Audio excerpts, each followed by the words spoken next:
శ్రీ పోతన భాగవత భక్తి యోగం. గానం అభినవ పోతన, ఆంధ్ర భాగవత శుకయోగి, బ్రహ్మశ్రీ వేదమూర్తులైన కరణె కృష్ణమూర్తి భాగవతార్ గారు. వినండి, తరించండి.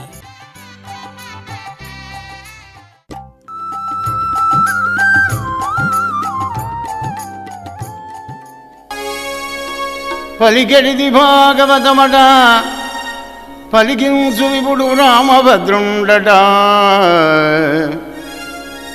నే పలికిన భవహరమగునట, పలికెద వేరుండుగాథ పలుకగనేలా. మహారాజా, ఆ నరకాసుర సంహారం కోసం బయలుదేరి వెళ్తే సత్యభామాదేవి అడ్డం వచ్చిందట. స్వామి, నేను కూడా వస్తానండి అని. ఏ వద్దు సత్య, అక్కడ యుద్ధాలు ఏంది, భీకరమైన హీంకారాలు హుంకారాలు ఉంటాయి, వద్దు అంటే. ఏమండి అబ్బా, మీరుండగా నాకేం భయం అండి అని బతినాడుతుంటే చూశాడు కృష్ణ పరమాత్మ. ఇది బతినాడుతుండగా తీసుకుపోకపోతే అలకమందిరం పోతే 3 రోజులు రావాలి మళ్ళా నేను అక్కడ. ఇదేం పీడ, రమ్మన్నాడు. ఇదంతా కూడా ఆయన సంకల్పమే. ఆ నరకాసురుడు వట్టిగా తెచ్చేవాడు కాదు. అలా సత్యభామదేవిని తీసుకొని వెళ్ళి రణరంగంలోకి వెళ్ళారు. మరి మురాసురుడు 5 తలకాయలున్న మురాసురుడిని సంహారం చేసినాడు.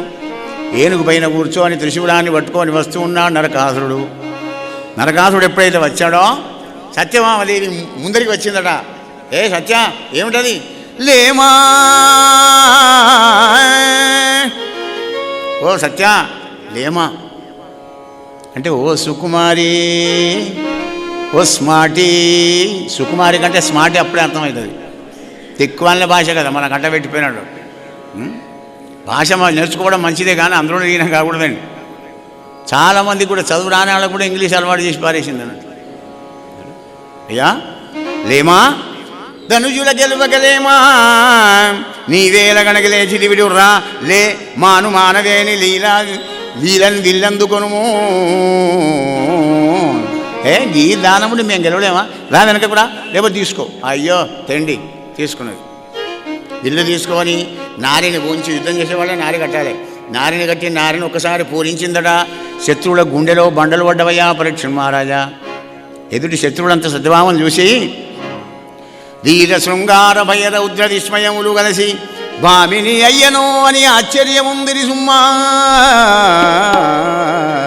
5 రసాలు: వీరం, శృంగారం, భయం, రౌద్రం, విస్మయం. అలా యుద్ధం చేస్తుందట. యుద్ధం చేసుకుంటూ సెకండ్లలో రసాలు మారుస్తుందట. వాళ్ళతో యుద్ధం చేసినప్పుడు రౌద్రం, ఏమండి పక్కకే ఉన్నాడు కదా, మీలాగా చేస్తున్నానా అని కృష్ణుని దిక్కు చూసినప్పుడు శృంగారం. సెకండ్ల మీద రసాలు మార్చడం సత్యభామకే సాధ్యమైంది ఆ పరీక్ష మహారాజా. 16,108 మండుగురిలోకి చాలా అందంగా ఉంటుంది సత్యభామ. ఆ అందాన్ని తగ్గట్టు అహంకారం కూడా ఉంటుంది. 2 అహంకారాలే కదా, అందం, అహంకారం. ఏమండి మీలాగా చేస్తున్నానంటే బ్రహ్మాండంగా చేస్తున్నాం అన్నాడు. వాడు పారిపోయినాడు. ఎందుకంటే భూదేవి చేతులు తప్ప నరకాసురుడు ఎవరి చేతులు ఆవడు. వరం కోరుకుంది.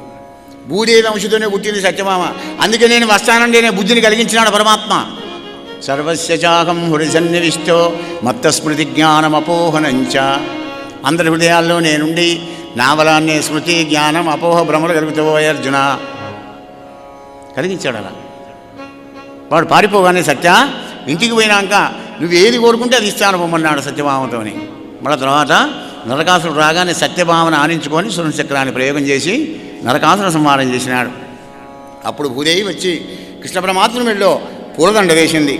నమస్తే దేవదేవేశ శంఖచక్ర గదాధరా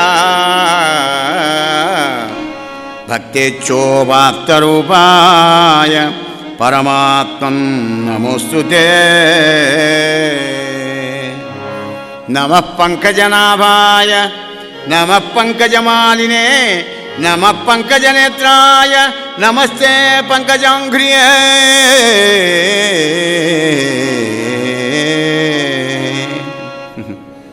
అన్నీ పద్మపత్రాల వంటి కళ్ళు, పద్నాల వంటి చేతులు, 14 వంటి పాదాలు కలిగినటువంటి 14తో పూలదండ వేసుకున్న పరంధామ అని స్తోత్రం చేసింది భూదేవి.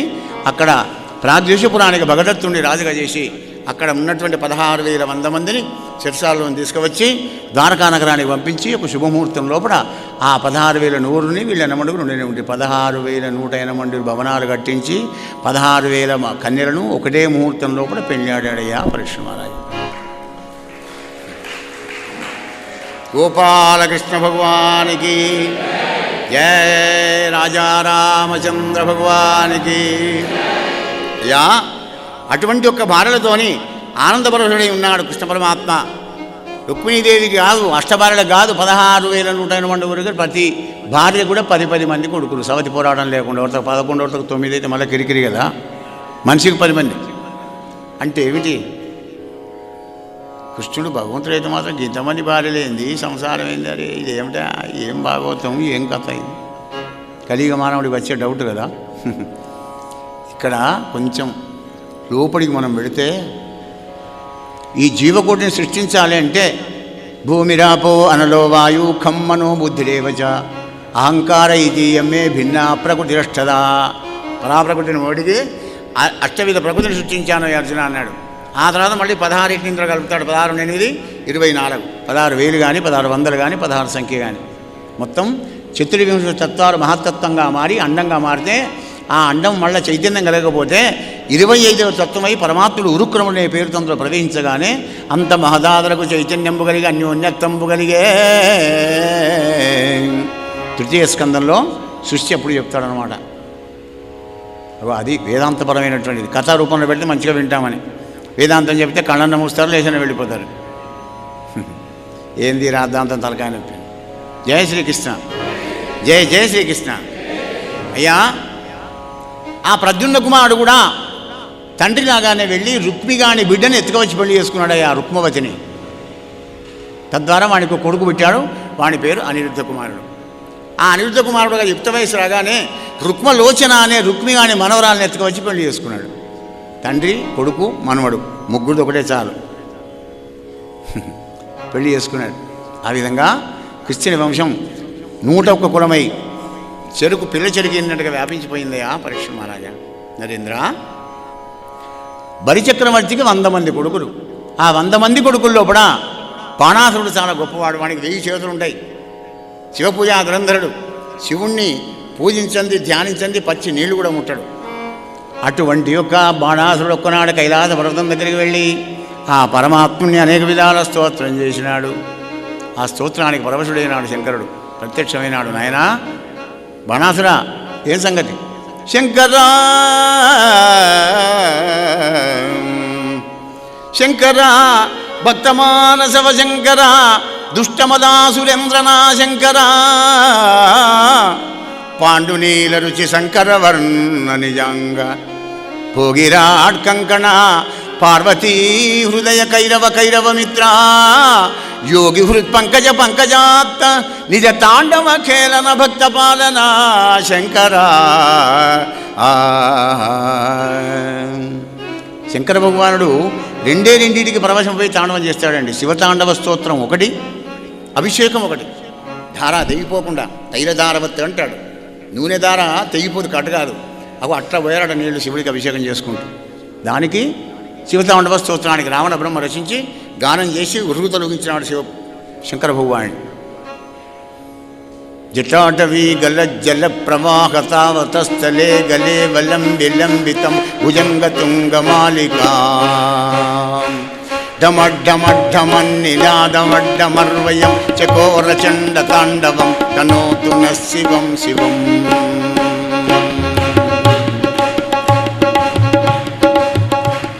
జయద్వదభ్రవిభ్రమ భ్రమద్భుజంగమద్రవత్సురత్కరాల బాలహవ్యవాన్ ధిమి ధిమి ధిమి ధిమి ధ్వనన్ మృదంగతుంగ మంగళధ్వనిక్రమ ప్రవర్తిత ప్రచండ తాండవ శివా. ఓం నమః శివాయ. నాయనా ఏం కావాలో కోరుకోమన్నాడు శంకర భగవానుడు. దేవా ఏం లేదు, అమ్మవారితో దంట వచ్చి నా శోణపురం దగ్గర కావాలి, ఉండాలి ద్వారం దగ్గర. వస్తాను పూరా అన్నాడు. గోళాశంకరుడు కదా, అన్నమాట తప్పుడు కదా ఆదిదేవుడు. బయలుదేరాడు. ఇంటి ముందర కావాలి.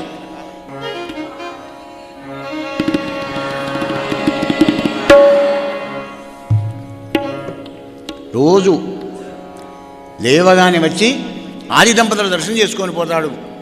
ఆ యొక్క బాణాసురుడు ఒక్కనాడు వచ్చి శంకరుని పాదపద్మాలకు నమస్కారం చేశాడు. దేవా జగన్నాథ మహాదేవా శంకరా, యుద్ధం లోపల నన్ను ఎదిరించి పోరాడే ఒక ప్రతిపక్ష యోధుణ్ణి సృష్టించగా నాకు ఈ సహస్రకరంబులు ఎందుకు ఇచ్చిదివయ్య మహాదేవా? ఎందుకయ్యా ఈ 1000 చేతులు ఎందుకు? నాతో యుద్ధం చేసే మునగాడలేడా? మరి నా కండూచి మా ఉపాయం లేదు కదా. గోకుడు పెడుతుంది నాకు దురద. ఈ గోకుడు ఎట్లా పోవాలి? కానా నా పరిస్థితిలో ఉన్నది కనుక కానమదీయ చండభుజ గర్వ పరక్రమ కేళికిన్ సముండి నిఖిలావనింగలడే ఓ ఇందు కళాధర ఒక నీవు దక్కా. చూసారా, 3 లోకాల వెతికిన ఎవ్వరు లేడు, చేస్తే నువ్వే చేయాలి, దా యుద్ధానికి అంటున్నాడు. కోపం వచ్చింది శంకరుడికి. ఛీ మూఢ హృదయ, నీ జెండా టెక్యం ఎప్పుడైతే కారణం లేకుండా కింద పడుతుందో అప్పుడు నా అంతవాడితో యుద్ధమై నీ కండుచి పోతుంది పోరవేదవా అన్నాడు. నీ అంతవాడు ఎవడు శివ? నీకే తెలుస్తుంది పో. అయింది కదా. రోజులు గడుస్తున్నాయి. ఆ బాణాసుడికి ఉషారాణి అనేటువంటి ఒక అమ్మాయి ఉంది. ఆ ఉష ఒక్కనాడు పూరపాను పోయి వడుకొని కలగన్నద కలలో ప్రద్యుమ్న కుమారుడు కౌగలించుకున్నట్టుగా కలగనింది. కలగాదు నిజంగానే అనుకొని నా కలలు నన్ను కౌగలించుకున్నవాడే పెళ్లి చేసుకోవాలి. అన్నం ముట్టు లేదు, పాలదావుడు లేదు, పలారం తిను లేదు, ఏం లేదు, స్నానం చేసుడు లేదు. 10 రోజులైంది, బక్క చెక్కిపోయింది పాపం, చిన్న ముఖమైంది. తల్లి పాపం, తల్లి బాధపడి ఈ బాణాసురుని మంత్రి కుంభాండు ఉన్నాడు అనుకో కూతురుంది, ఆమె పేరు చిత్రరేఖ. దాన్ని పిలిపించింది ట్రీట్మెంట్ కోసం. మీ స్నేహితురాలేందో చేస్తున్నా చూడిపోవే అనగానే అది వచ్చింది దీని దగ్గరికి. ఏమిటే ఉషా, ఏంది నిషా చెప్పరాదా? ఎందుకు ఎలా ఉన్నావు ముభావంగా మాట్లాడే చెప్పవా? నాకంటే ఎవరున్నారే నీకు? వనితన ఆకర్మయనదైన వారు నీకు కలుగనేర్తుడని కోరిక తెలుపకున్న మీ అయ్యతోడన్నా. అబ్బ వదే వదే మరి చెప్పు, అయ్యతోడ ఎందుకు పడుతున్నావు మరి చెప్పు. చెప్తానే చెప్పు మరి. చెలి కలలోన ఒక్క సరసేరుగా నేత్రుడు హారరత్న కుండల కటకాంకులు ఏకరణన్ మణి నూపుర భూషణుండు నిర్మలా కనకాంబరుండు సుకుమారతనుండు వినీలదేవుడు నన్ను బిగియార కవిట మనంబలరించనే. అయితే కరడ కబలించుకుంటే ఏమైంది? నీ కొంప మునిగిందా? లేదు లేదు, ఆ కరడ కౌగలించుకున్న వాడే నా భర్త కావాలి. ముని దుంపదేగా, ఇదెక్కడి కోరిక నీది? సరే, ఈ చిన్న విషయానికేనా నువ్వు దిగులు పడుతుంది? పో భోజనం చేసి రాపో. నాకు 7 రంగులు ఇప్పి 1 గంట లోపల మొత్తం చెప్పన్న దేశాధీశులు భూలోకం, పాతాళలోకం, పైలోకంలో ఉన్న వీరాది వీరుడు అందగాళ్ళ యొక్క కులగోత్రనామాలతో పటాలు వేస్తే వీడేం చెప్తే 3 గంటల్లో తెచ్చాప చెప్తాను. మన కంప్యూటర్ అయిపోయిందా? గడిచేప్పుడు కంప్యూటర్ అంటున్నదే, నాడే ఉండేనండి కంప్యూటర్. అప్పుడు మంత్రబలం ఉండేది, ఇప్పుడు యంత్రబలం అయింది. అంతే తేడా. మంత్రం నుంచే యంత్రం ముట్టాలి, గమనించండి. ఫార్ములా లేనిది ప్రాక్టికల్ ఎలా చేస్తావు నువ్వు కదా? మన పూర్వ ఋషులది ఫార్ములా. ఇప్పుడు మనం చేసేటువంటిది దాన్ని కాపీ కొట్టి ఇది కనుక్కున్నాం అది కనుక్కున్నాం అంటున్నారు, కానీ ఏది కనుక్కొని ఇద్దరికి కనుక్కొని పెట్టున్నాయన్నీ ఆల్రెడీ. జై శ్రీకృష్ణ. యా బొమ్మలు వేసింది, తిని వచ్చి చూపించింది. పైలోకంలో వాళ్ళు అందగాళ్ళను యక్ష గంధర్వ కిన్నెర కింపురుష పన్నగులందరూ చూపింది. వీళ్ళు కాదే, వీళ్ళు కాదా? 56 రాజ్యాల రాజులను చూపించింది. ఏహే వీళ్ళు కూడా కాదు, వీడు కాదా? జరాసంధుడు చాలా గొప్ప వీరాది వీరుడు. ఏహే వీడు కాదే. మరి కళింగుడు వీడు. బ్రాహ్మణ భక్తి, దైవభక్తి, ధర్మమార్గంలో జీవించే చంద్రవంశంలో ఉన్నటువంటి ధర్మజ భీమ అర్జున నకల సాదేవుడు వీళ్ళా? మరి ఏహే వీళ్ళు కాదే. ఇబ్బంగి చెప్పన్న దేశాధీశరాజులందరినీ చూపించి యదువంశ సంభవులైన శూరసేన వసుదేవ ఉద్ధవాదులను చూపి మన కృష్ణ పరమాత్ముని చూపిన అందరిని చూపి మన కృష్ణని చూపించితే అప్పుడు చూసిందట. ఆహా, అందం చందం పోలికలన్నీ ఇలాగే ఉన్నాయి, కానీ ఓల్డేజే. నీ ఓల్డేజ్ పాడైపోవడం అంటే తాత కాలేదా? మరి మనవడు అయినాడు కదా పాపం. మనవడు ప్రద్యుమ్నుడు కొడుకు, అనిరుద్ధుడు మనవడు. అప్పుడు ఏర్పాటు చేసింది ఉష. ఈయన పోలికలే ఉన్నాయి అంటే అయితే క్లూ ఇచ్చింది కదా, ఇంకే కొడుకును పెట్టింది ప్రద్యుమ్నుడిని. అచ్చం ఇలాగే ఉన్నాడు కానీ ఈయన కాదు, ఈయన కాదు, ఈయన కొడుకు అనిరుద్ధ కుమారుని ముందర పెట్టింది. అప్పుడు ఆనందపడి చిత్రరేఖను కౌగలించుకొని ఇంతే మదీయ మానధనమెల్ల హరించిన దొంగ వీడే ఈని కులంబు బలంబు వీరము చెప్పుమా. యాదవంశం అనే సముద్రంలో పుట్టిన చంద్రుడే వీరాది వీరుడు, కృష్ణుని యొక్క మనవడు, చాలా గొప్పవాడు. ద్వారకలో ఉంటాడు, పేరు అనిరుద్ధుడు. వీడిని తీసుకువస్తా కానీ ఇప్పుడు కాదు, పూర్వరాత్రి పోని. పూర్వరాత్రి పోయినాక తీసుకువస్తా. పూర్వరాత్రి పోవాలంటే 10:30, 11 కావాలి. సరే అన్నది, సంతోషపడింది ఉష. మరి 10:30కు మెల్లగా బయలుదేరి వెళ్ళింది. కానీ దైవం బలీయం కదా, ఆ ద్వారకానగరం చుట్టూ సుదర్శన చక్రం తిరుగుతుందండి బాడీగార్డ్. ఇది ఎటుపోతే అటే వచ్చి అడ్డగిస్తున్నది. అది బిక్కమొగం వేసింది. దీన్ని తక్కుటమారాలు, కంప్యూటర్ ఏం పనికి రాలేదు అక్కడ. అయ్యా బాబు ఏం చేయాలి ఎప్పుడు అనే వరకు నారాయణ అంటూ వచ్చాడు నారదుల వారు. హే అమ్మాయి చిత్రరేఖ, కృష్ణ పరమాత్ముని స్తోత్రం చేయి, ఆయనకిట కరుణిస్తే ఈ చక్రం జరుగుతే నువ్వు లోపడి పోతావు, లేకపోతే లోపల అడుగు పెట్టడానికే వీలు లేదన్నది. మునీంద్ర ఎలా మరి నా గతి? ఎలా లేదు పొగుడు ఆయనను, తప్పదా? తప్పదు. కృష్ణ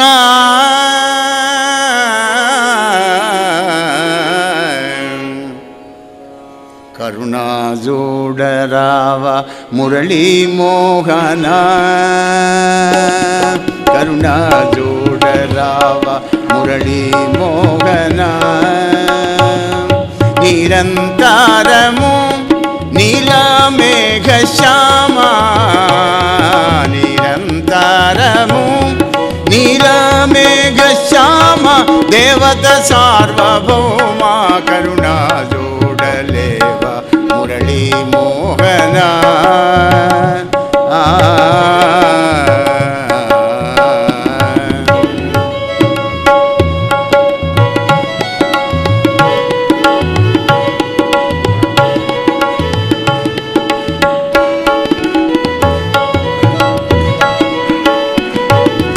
నిర్వికార నిరవధ్య నిరంజన సర్వకామ్య ఫల సిద్ధి ప్రభంజన, నిర్వికార నిరవధ్య నిరంజన సర్వకామ్య ఫల సిద్ధి ప్రభంజన, సర్వకాల గర్వాపహార కౌసుభ శుభార్ కాపాడ వేర గోపాల వీర కరుణ చూడలేవ మురళీ మోహన, నిరంతరము నీలమేఘ శ్యామ, కరుణా జోడరావ మురళీ మోహన.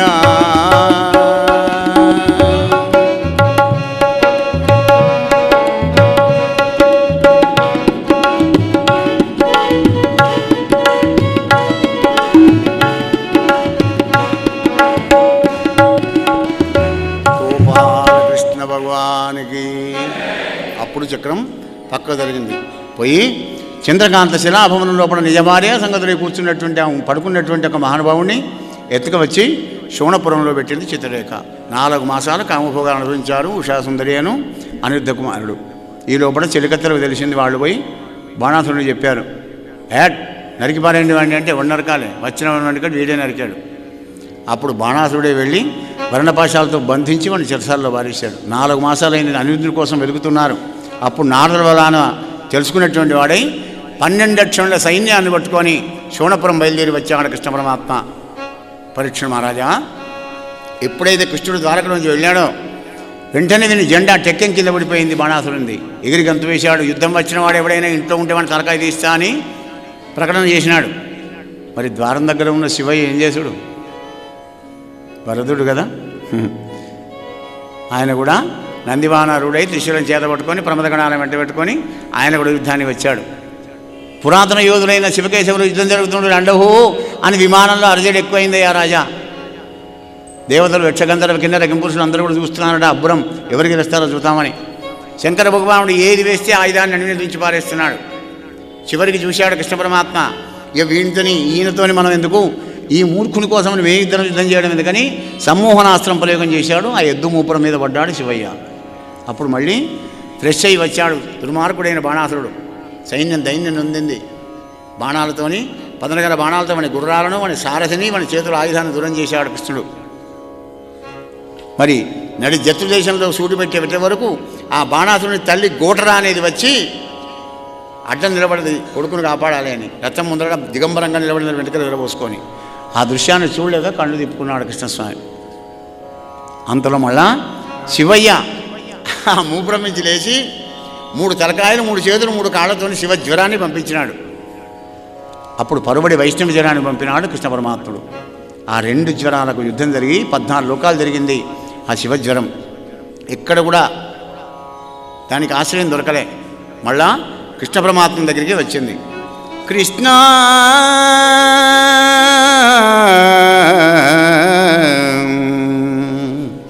కృష్ణ కృష్ణ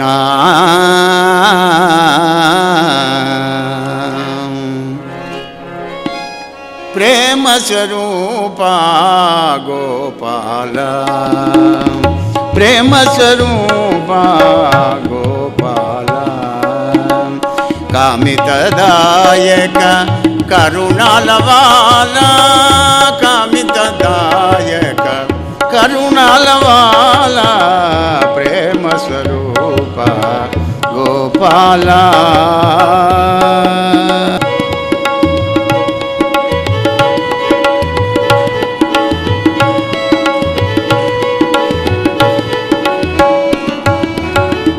ఆశ్రిత జనపాల అనురాగ గుణశీల ఆశ్రిత జనపాల అనురాగ గుణశీల ఆదిదేవ పరబ్రహ్మ స్వరూప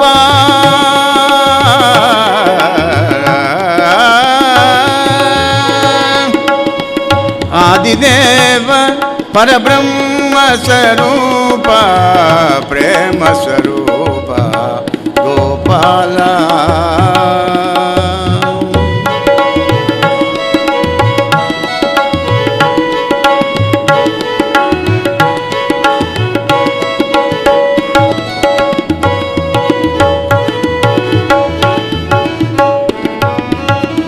శృంగార రసములుక సంగీత సుధ జిలుక కృష్ణ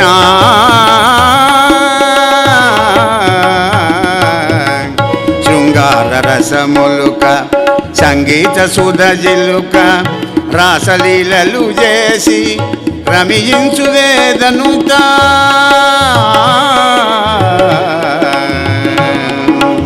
పతిత పావన నీదు దాపు చేరితినయ్యా పతిత పావన నీదు దాపు చేరితినయ్యా కృష్ణదాస కవి పోష గుంజ పడిగే పురవాస కృష్ణదాస కవి పోష గుంజ పడిగే పురవాస ప్రేమ స్వరూప గోపాల కామితదాయక కరుణాలవాల ప్రేమ స్వరూప గోపాల.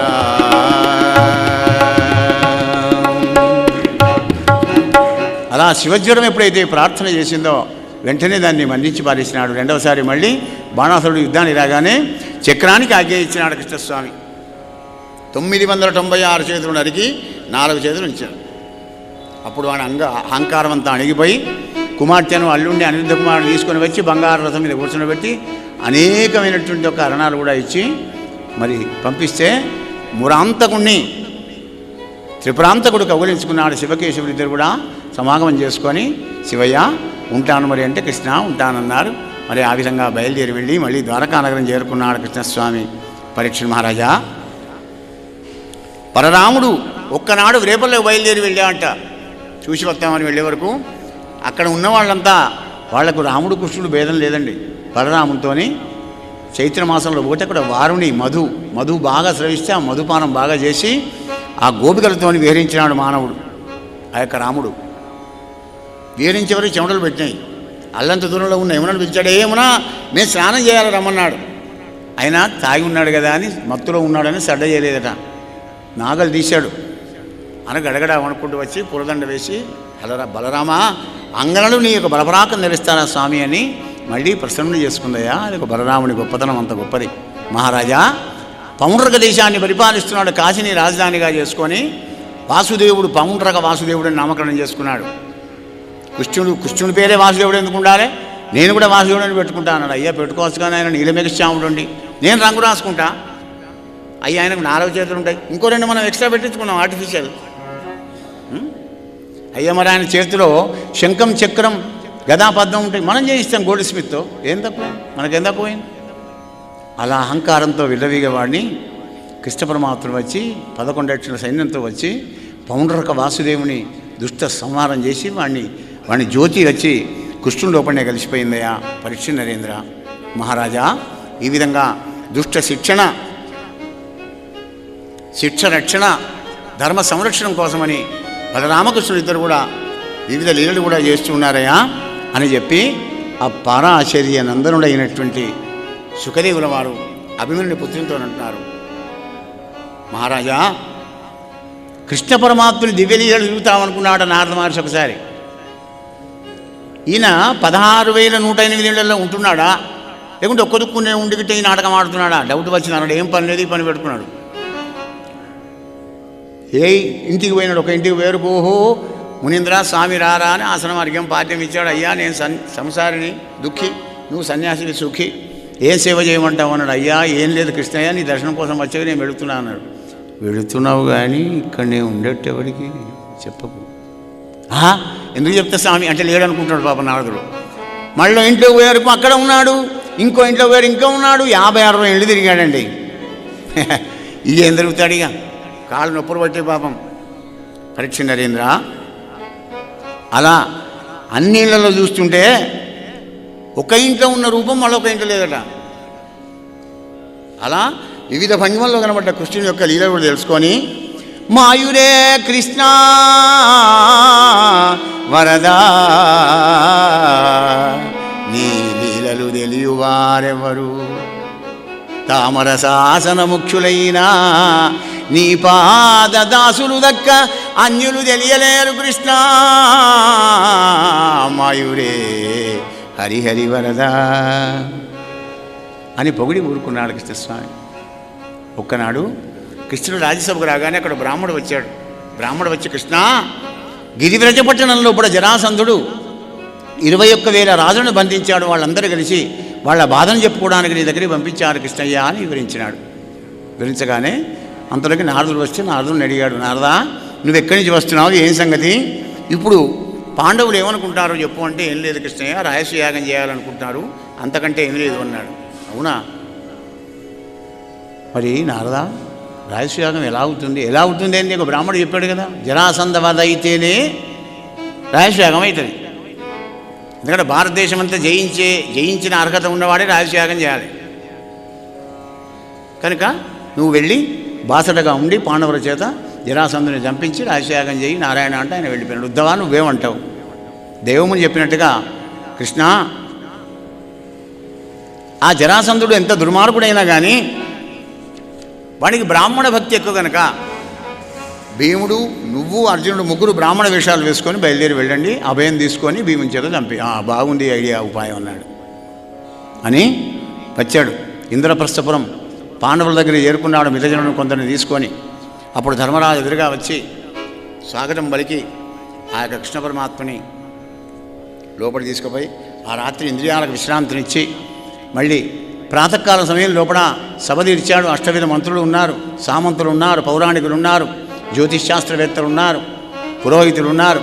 కృష్ణుడికి ప్రత్యేకమైన సింహాసనం వేసి కూర్చుండబెట్టాడు ధర్మనందనుడు. కృష్ణ రాయస్వయాగం చేయాలనే తలంపైతే నాకు కలిగింది, కానీ దాన్ని నిర్వహించే బాధ్యత నీదే మాధవ అన్నాడు అని దైవతత్వాన్ని ధర్మమూర్తి చెబుతున్నది. ఈ పద్యాన్ని ఆలకించి వినండి. దైవం ఎలా చిక్కుతుంది, ఎవరికి చిక్కుతుంది, ఎలా చిక్కుతుంది? కృష్ణ కృష్ణ ఎవరు నీ పదంబుజములెప్పుడు గొల్తురు భక్తి నిష్ఠులై, ఎవ్వరు నిన్ను ప్రేమను తీయింతురు భూరి వివేకశాలులై, అవిమలాత్ములందుదురు ఉదంచిత శోభన నిత్య సౌఖ్యముల్నివ్వటిలంగా. కృష్ణ నిన్ను నేర్చి భజించిన రిత్తవోమునే, నేర్చి సత్సంగంలో కూడా నేర్చుకో, సద్గురు దగ్గర నేర్చుకో, సద్గ్రంథాన్ని చదువుకుంటూ నేర్చుకో, సదాలోచనలతో నేర్చుకున్న తర్వాతే దైవం దగ్గరికి రా. అది భాగవత సందేశం. నేర్చుకోకుండా గుడ్డిగా నమ్మకం. అది సందేశం అన్నమాట.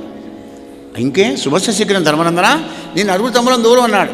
4 దిక్కులకు 4 తమ్ములను తోలిచ్చాడు. నెల రోజుల లోపల అందరు కంట్రిబ్యూషన్ వసూలు చేసుకొని వచ్చారు. ధర్మరాజు రాజశాఖం చేస్తున్నాడు. పుణ్యలగ్నంలో ఏమిస్తారు, ఏ ప్రాంతంలో ఏది ఎక్కువ దిగుబడి అయితే దాన్ని తీసుకువచ్చి పారేశారు. భాండాగారాలన్నీ నింపారు. కానీ అప్పుడు అర్జునుడు అన్నాడు, అన్నయ్య నేను జరాసంధం దగ్గరికి పోలేను, వానితో యుద్ధం చేయలేదు. వాడు మాత్రం కప్పమేయలే. తలకాయ ఏమట్టుకున్నాడు ధర్మరాజు.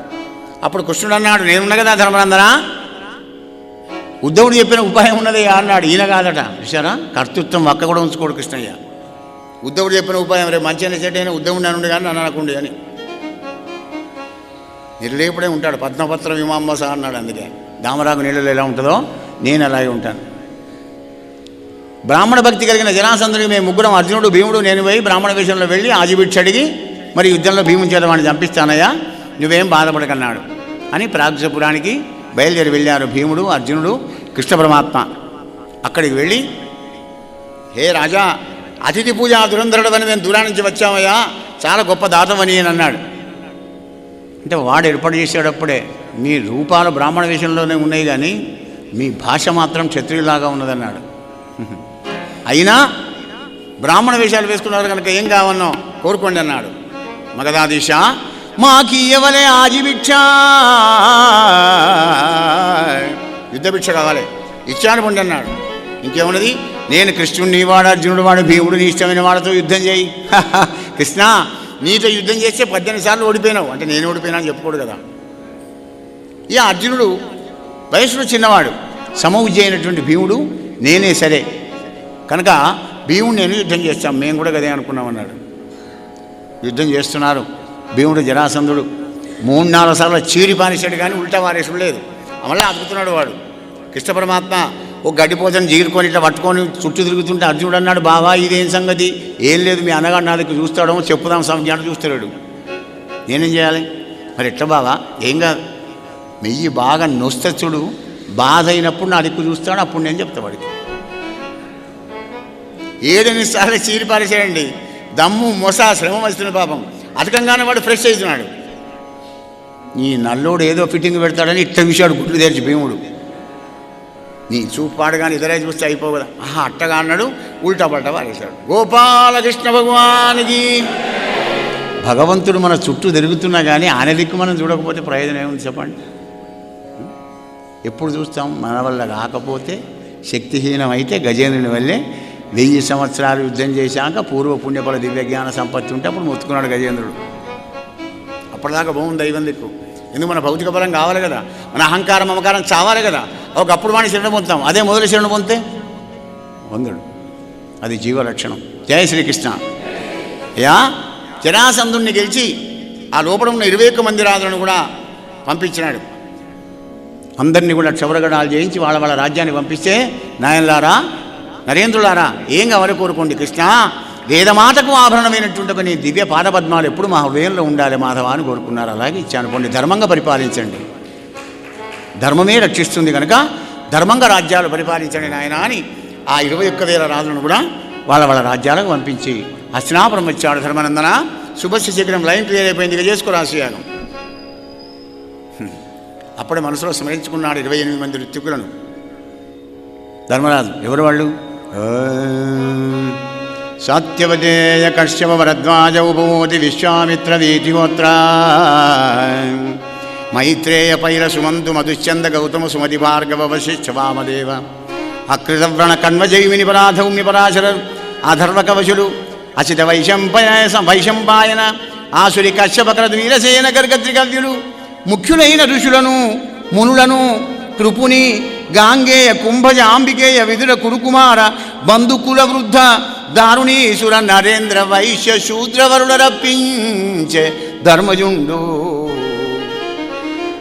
ఆలార్ వెల్కమ్, అందరు ఆహ్వానితులే, అందరు దిగారు యజ్ఞానికి.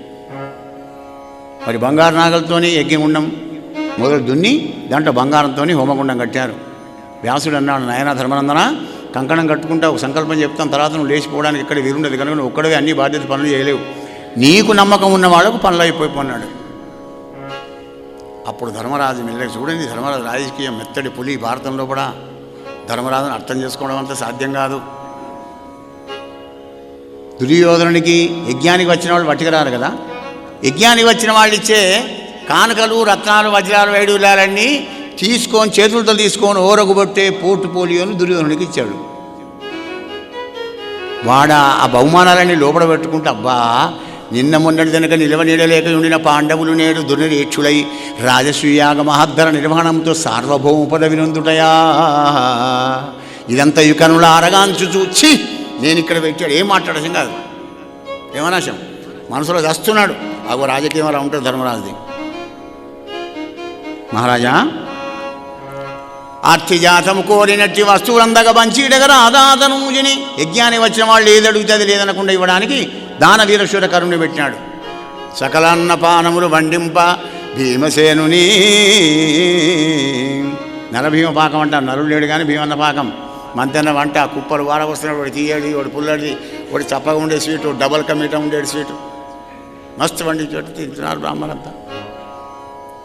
మరి కృష్ణ పరమాత్మ దగ్గర ఆంతరంగ పరిచారికగా ఉండే పోర్టుపోలియో అర్జునుడికి ఇచ్చినాడు. నకులుడు యజ్ఞంలో ఉన్న రుచికులు ఏది చెప్తే తీసుకువచ్చే బాధ్యత నకులునికి. ఇక సహదేవునికి దేవగురు వృద్ధ దాత్రీసురావళను అరసి పూజింప సహదేవుని. అతిథులు, అభ్యాగతులు, గురువులు, వృద్ధులు, బ్రాహ్మణోత్తములు వస్తారు కదా, వాళ్ళ అర్హతను పూజించి వాళ్ళని కూర్చోబెట్టే బాధ్యత సహదేవునికి. మరి రాజా, మరి అఖిల జనుల బొలుచు మృష్టాన్నత తులంజేయ ద్రౌపది నియోగించే ధర్మసుతుడు. హోమ్ మినిస్టర్కు ఎంత పెద్ద బాధ్యతను అప్పచెప్పాడో చూడండి. ఎంత పెద్ద బాధ్యత. వెనక ముందు అందరు తిన్నారా లేదా, ఎవరైనా తినకపోతే మాత్రమా పాపం వాళ్ళకే. ఆమె ఓపిక పంచాలి, యజ్ఞసేని కదా, అగ్నికుండా నుంచి పుట్టిన తల్లి కదా. ఇంకే భోజనాలు నడుస్తూ ఉన్నాయి, అందరు తింటున్నారు. 7 రోజులు యజ్ఞం సంపూర్తిగా అయింది, నిర్విఘ్నంగా నడుస్తూ ఉన్నది. 7వ నాడు అగ్రపూజ చేయాలని భీష్ముడిని అడిగితే, ఆయన నీకంటే నాకే ఎక్కువ తెలుసు, అందరు చాలా గొప్ప వాళ్ళని ఇష్టం వచ్చిన వాళ్ళకి చేయమన్నాడు. అప్పుడు సహదేవుడు అన్నాడు, అన్నయ్య అమాయకులాగా వాళ్ళని వెళ్ళి ఎందుకు అడుగుతావు అన్నయ్య, ఇతడే కృష్ణుడు, ఇతడే కృష్ణుడు, ఇతడు కన్నులొక ఇంచుకమోడ్చిన ఈ చరాచర స్థిత భువనంబులన్ని నశించు, అవి తెరచిన విటతంబుగా ప్రభవించు. కళ్ళు మూస్తే ప్రళయం, కళ్ళు తెరిస్తే సృష్టి జరుగుతుంది. అటువంటి ఈ పురుషోత్తముని జగదీశుని ఈ అనంతుని సర్వశక్తు చిద్రూపకుని అగ్రపూజ చేయుమా. అలాగా అందరూ ఆనందపడ్డారు, ఆహా సహదేవుడు ఎంత బుద్ధిమంతుడు అని. అప్పుడు ద్రౌపదీదేవి బంగారు కలశం, పళ్ళెం, నీళ్లు, తాంబూలం, దక్షిణ అన్నీ పట్టుకొని అంతెత్తు గద్దె మీద రత్న సింహాసనం వేసి కూర్చుండబెడితే దానికి ధర్మరాజు చేయబడి తీసుకొని పోతున్నాడు. పూజా సామాన్లన్నీ పట్టుకొని 4 తమ్ములు వస్తూ ఉన్నారు. కూర్చుండబెట్టి పూలదండ వేసి కాళ్ళు గడిగి దక్షిణ తాంబూలం ఇచ్చి ఆయన పాద నమస్కారం చేసుకుంటూ నిశ్శబ్ద వాతావరణం, అందరూ ఆనందంగా ఉండే లోపలనే, హే ధర్మనందనా, నువ్వొక్కడవు ధర్మాతులవని యజ్ఞానికి మీద రావడం జరిగింది. ఇంతమంది పాత్ర వివేకం చేయవచ్చిన విజ్ఞాన నిపుణులు, ఉన్నత సత్వగుణ గరిష్ఠులు, మహదైశ్వర్య శక్తిధరులు, పరతత్వ వేదులు, అఖిలలోక పూజ్యులు, మరి విగత పాపులు పరమ యోగేంద్రుడైన ఇంతమంది బ్రహ్మ ఋషులు, రాజఋషులు ఉండగా ఈ గొల్లవానికి ఏం పూజన చేస్తున్నావయ్యా అన్నాడు శిశుపాలుడు. వీడికా గురువు లేదు, దేవుడు లేడు, గురుదేవ శూన్యుండు, కులగోత్రరహితుండు, తల్లిదండ్రులెవ్వరో తడవగానం. నిందాస్తుతి రూపంలో ఉన్న పద్యం ఇది. కేవలం నిందైతే పోతన కలంలోకి రాదది. ఆయన కులమే మన కులం, గోకులం. ఆయన కులం ఎక్కడిది, ఆయన గోత్రమే మన గోత్రం, ఆయనే జగద్గురు. ఇలా అన్వయం చేసుకోవాలన్నమాట. అప్పులం బొరెలడు ఆది మధ్యావసానంబులందరయ మానంబు లేదు. చూశారా, నేను తిడితే నవ్వుతున్నాడు. అగో ఎప్పుడు మానం లేదు, గదే నవ్వుతున్నాడు. ఆయన నవ్వేది వేరే. ఎందుకో తెలిసినా, కొడుక మీ అమ్మకు 100 తప్పులు క్షమిస్తా అని మాట ఇచ్చా, ఆ 100 తప్పులైనటి నేను బోంద పెడతా. అది కృష్ణ పరమాత్ముని ఆంతరంక్యం. కాబట్టి అప్ప చెప్తున్నాడు లెక్క. మొత్తం లోన్ తీసుకున్నాడు, ఎట్లా అప్ప చెప్తున్నాడు అట్లా లెక్క పెడుతున్నాడు. 98 అయినాయి. ధర్మనందన చిచ్చి రౌరవాది నరకాలను పోయే 2 మహాపాతకాలను విడిగి అంటున్నాడు. ఇక ఉన్నాయి కూడా 2 కొడుక నీకు. జారుడు జన్మావధియును చోరుడు ముప్పొంకరాడు సుమైత పూజాచారకేల కర్హుడే వారగైతడనుచు అశుభవాక్య స్ఫూర్తిని ఇందించుచుండే. అందరు చెవులు మూసుకుంటున్నారు. ధర్మరాజు భయపడుతున్నాడు, భీష్ముని దిక్కు చూస్తున్నాడు. గోపాలసింహం కళ్ళు తెరిచేదాకానే కుక్కలు మొత్తుకుంటాయి నాయన, తొందరపడుకుంటున్నాడు భీష్ముడు. అప్పుడు కృష్ణ పరమాత్మ చక్రానికి ఆజ్ఞ ఇచ్చినాడు. చక్రం వెళ్ళి కుండలాల కిరీటం ఉన్న శిశుపాలుని యొక్క శిరస్సును ఛేదిస్తే రాజా వాణి లోపల జ్యోతి వచ్చి మరి కృష్ణస్వామిలో కలిసింది. గోపాలకృష్ణ భగవానికి నమ పార్వతీపదే హర మహాదేవ్. అప్పుడు ఋత్విక్ జనాలందరినీ కూడా తీసుకొని గంగానదికి ఔభృత స్నానం కోసం బయలుదేరి వెళ్ళాడు ధర్మరాజు. పాండవులందరూ కూడా పొయ్యే లైన్ ఒకటి, గంగానది దగ్గర నుంచి స్నానం చేసి వచ్చే లైన్ ఒకటి. హస్తినాపురానికి గంగకు లింక్ అయిందండి. ఎంతమంది చూడండి, వాహనాల మీద కొందరు, నడుచుకుంటూ కొందరు, ఏనుగుల మీద కొందరు, గుర్రాల మీద కొందరు, రథాల మీద కొందరు. ఔభృత స్నానం. ఎందుకంటే ఎన్ని పాపాలు చేసినా ఔభృత స్నానంతో పునీతుడైతాడు కనుక ధర్మరాజు ఆ విధంగా ఔభృత స్నానం చేసి వచ్చి ఆ 28 మంది ఋత్వికులకు వాళ్ళు కోరుకున్న దక్షిణ తాంబూలాలు కూడా ఇచ్చి అందరినీ ఆనందపెట్టాడయ్యా పరీక్ష మహారాజా. 1000 మంది, లక్షల మంది, ఎన్నో యజ్ఞాలు చూశాం కానీ ఆహా ధర్మరాజు యొక్క మహాయజ్ఞాన్ని పోలినటువంటి యజ్ఞం లేదయ్యా అని ఆనందపడ్డారట. కానీ ఒక్క దుర్యోధనుడు మాత్రం అసూయపడ్డాడయ్యా. ఇప్పుడు పరీక్షిత్ అన్నాడు, ఏమయ్యా ఇన్ని లక్షల మందికి ఆనందం కలిగిన ఈ అశ్వమేధ ఈ రాయసీయాగం మరొక్క దుర్యోధనుడికి ఎందుకు కాలేదు అంటే, ఈ దుర్యోధనుడు సామాన్యుడు కాదయా. ఈ రాయసూయాగానికి విడిది ఏది ఇచ్చారు? మయసభ ఇచ్చారు. మయుడు అనేవాడు రచించి పాండవులకు కాపాడు కనుక అగ్ని ప్రమాదం నుండి బహుమానంగా ఇచ్చాడు ధర్మరాజుకు. ఆ మయసభ విచిత్రం ఏమిటంటే, ధర్మం మీద వాసన ధర్మాత్మార్గంలో జీవించేవాడికి యాజ్ ఇట్ ఈజ్ ఉన్నది ఉన్నట్టు కనబడుతుంది. ధర్మం లేని వాడికి ఉన్నది లేనట్టుగా, లేనిది ఉన్నట్టుగా కనబడుతుంది.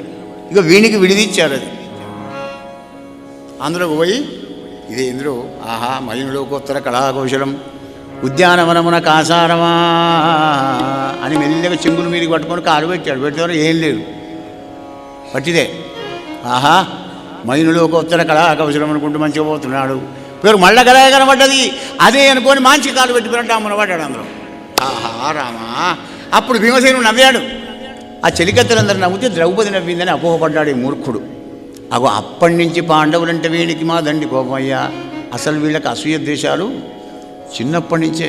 10 ఏళ్లలోపు కౌమార దశలో ఉన్నప్పుడే వీళ్ళకి కలిగేవి. ఎలా చెప్పనా రాజా, కౌరవులు 5-6 గంగరేగు పండ్ల చెట్టెక్కి ఆ పళ్ళను కోసుకుంటున్నారట. వాళ్ళు కోసుకుంటే ధర్మరాజు అర్జునుడు నగరసాదేవులు చూసి భీమన ఆ పండు కోసి పట్టవా మాకు అని. ఏంది మీ గంగరేగు పండు కావనా, ఆగండి ఇప్పుడే అని ఆ రేగు చెట్టు మొదలుకు పోయి భీమన్న ఊపుడు మొదలు పెట్టాడు. గంగరేగు పండు కౌరవులు కింద పడ్డారు. చాటు నుంచి చూశాడు దుర్యోధన, అమ్మ నా కొడుక ఈ దుబ్బు అని వీడిని ఎలా చేసి చంపాలి. విషం పెట్టాడు, నీళ్ళలో వారేశాడు, ఎన్నో తీర్లు హింసించాలని ప్రయత్నం చేశాడు కానీ సావలేదు. అవి అప్పటి నుంచి కత్తులు నూరుకుంటున్నారు కనుక ఒక దుర్యోధనకి నచ్చలేదయా. ఏం సుయోధన ఎట్లా అయింది మన వైనామ రాజయాగం? మన వైష్ణవ యాగం అయినట్టు కాలే, మన వైష్ణవం సూపర్ అయింది కానీ ఇట్లా అయిందా? దుర్యోధన వారసులు పోలేదండి. ఇప్పుడు ఎక్కడికైనా పెళ్ళి పోయి వచ్చినాడు ఒక్కొక్కళ్ళని అడగండి, అయ్యగారింట్లో పెళ్ళి ఎట్లయింది? ఏం అయ్యగారింట్లో పెళ్ళి బా, సాంబార్లో ఉప్పే లేదు, ఆ బిర్యానీ ఉడకనే లేదు బో, దీనింటికి వస్తే మంచులు కూడా పోయాడు. విన్నారా? అంటే ఇంకోండి మంచి అని ఒప్పుకోరన్నమాట. వీళ్ళంతా దుర్యోధన వాళ్ళే. భారతంలో ఉన్న పాత్రలన్నీ ఉన్నాయి మన భారతదేశంలో కూడా. జయ శ్రీకృష్ణ, జయ జయ శ్రీకృష్ణ. జనవరా హే పరీక్ష నరేంద్ర, బంధమోక్షమును చైద్యవదంబును పాండురాజనందను మఖరక్షణంబును ఉదారత చేసిన ఎట్టి దేవకీతనయు చరిత్ర భాషణ కథాపడనాత్తులు గాంతులు ఇష్టశోభన బహుపుత్ర కీర్తులు భవ్య వివేకము విష్ణులోకము. పరమ పవిత్రమైన పాండవుల యొక్క రాజసూయాగాన్ని, కృష్ణ పరమాత్మ యొక్క దివ్య లీలావైభవాన్ని ఎవడైతే వింటాడో వినిపిస్తాడో వాళ్ళందరూ బహుపుత్ర కీర్తులను ఆయురారోగ్యములను పొందెదరుగాక. విన్నందుకు మీకు ఫలం. యైదం కీర్తయేద్విష్ణో, యైదం కీర్తయేద్విష్ణో కర్మ చైద్యవదాదికం రాజమోక్షం వితానాంచ సర్వపాపై ప్రముచ్యతే. మూలం సంస్కృత భాగవతంలో శ్లోకానికి తర్జుమ చేసినాడు పోతన గారు. అందమైన చెంపకమాలలో కూడా మనకు అందించాడు అనమాట. ఎవడైతే బంధాన్ని మోక్షాన్ని కలిగించే చైద్య వధ, శిశుపాల వధ, పాండవుల యొక్క రాయశ్రీయ యాగం, కృష్ణ పరమాత్మ యొక్క దివ్యలీలా వైభవం ఎవడైతే వింటాడో వినిపిస్తాడో అగో వాళ్ళందరికీ కూడా సర్వపాపై ప్రముచ్యతే. మహారాజా అందరికీ వచ్చిన వాళ్ళందరికీ కూడా కట్నాలు ఇచ్చి పంపిస్తున్నాడు ధర్మరాజు. ఎందుకంటే అన్ని ప్రజల సొమ్మే కదా. అయినా ప్రజల సొమ్మును ప్రజలకు పెట్టేవాడు ఎక్కడ ఉంటే దొరకాలండి. నాడు ధర్మరాజు కనుక పిచ్చివాడు, పాపం అమాయకుడు కనుక, ధర్మాత్రుడు కనుక ఆయన ఇచ్చాడు. ఎవడియాలి ప్రజల సొమ్మునే. స్వాహ. జయ శ్రీకృష్ణ. అలా అందరికీ కానుకలు పెట్టుకుంటూ కొత్త బట్టలు ఇచ్చి అందరినీ పంపించినాడట. అప్పుడు కృష్ణుతో అన్నాడు ధర్మరాజు, హే వాసుదేవా, ఇన్ని లక్షల మంది ఉండి 7 రోజులు వీళ్ళందరూ ఉన్నారు కదా, అందరూ వెళ్ళిపోతే దిగులుగా ఉంటుంది మాధవ, నువ్వు ఒక్క 4 రోజులు ఉండిపోవయ్యా అంటే ధర్మరాజు ప్రార్థన మేరకు ఆ కృష్ణస్వామి అక్కడే ఉన్నాడయ్యా పరీక్ష మహారాజా. ఈ విధంగా ధర్మరాజు మనోరథాన్ని కృష్ణ పరమాత్మని కృప అనేటువంటి ఒక పడవలో కూర్చొని దాటాడయ్యా అని రాయస్యాగ మహద్దర నిర్మాణాన్ని, కృష్ణస్వామి దివ్యలీలా వైభవాన్ని పరీక్షిత్తు మహారాజుకు సుఖదేవుడు వినిపించిన ఈ కథ, శమనకాది మహర్లకు సూతుడు చెప్పిన ఈ కథ, ఏకశిలానగరంలో పోతన్న రామభద్రుని వినిపించిన ఈ కథ, గురుదేవుల కృపతో రామచంద్రుని అనుగ్రహంతో అమ్మ అనురాగంతో మీకు వినిపించాను. హరి ఓం తత్సత్. సర్వే జనా సుఖినో భవంతు. స్వస్తి ప్రజాభ్య పరిపాలయంతాం న్యాయేన మార్గేణ మహిం మహీష. గోబ్రాహ్మణేభ్య శుభమస్తు నిత్యం. లోకా సమస్తా సుఖినో భవంతు. ఓం శాంతి శాంతి శాంతి. స్వస్తి.